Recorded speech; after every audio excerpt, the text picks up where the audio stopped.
Can you believe it has been over 10 years since Grand Theft Auto 3 came onto the scene?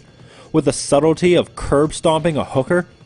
Grand Theft Auto 3 is one of those games that you remember the first time you saw it.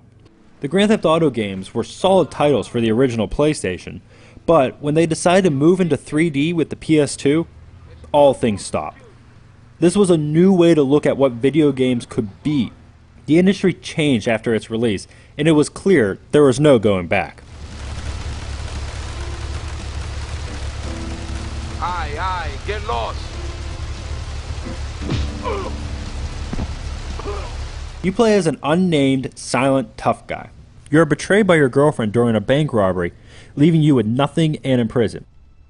But you soon escape and are on the run in Liberty City, searching for revenge and the American dream.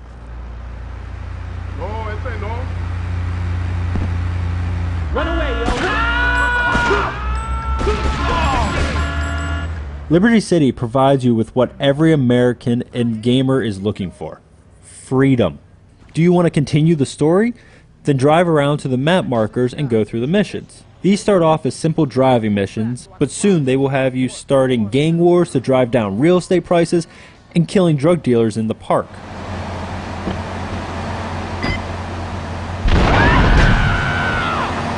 But say you don't want to do these missions, then you don't have to.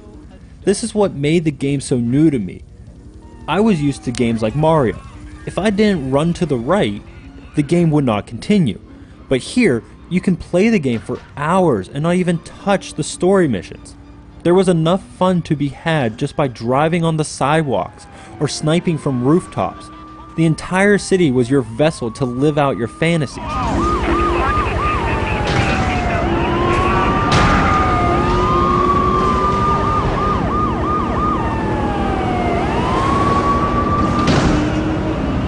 There were also hidden packages to find, jumps to go off, and hookers to hire, all in the name of having a good time.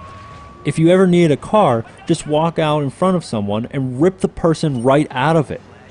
This sometimes causes the police to notice you, leaving you with a decision: get out of sight and lay low, or turn things up and start a chase.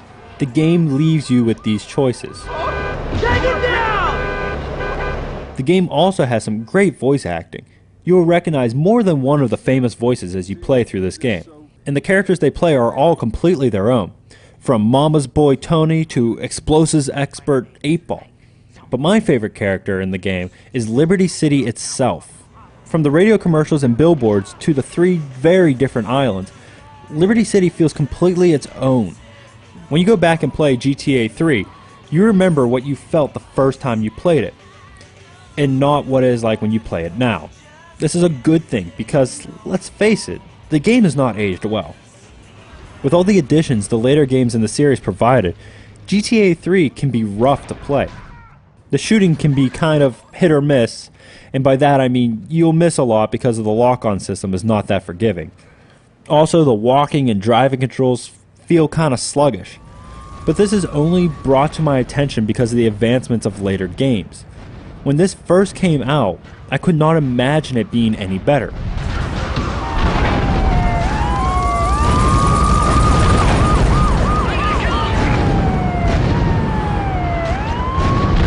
Grand Theft Auto 3 is one of those rare games where I don't know too many people who actually beat the game.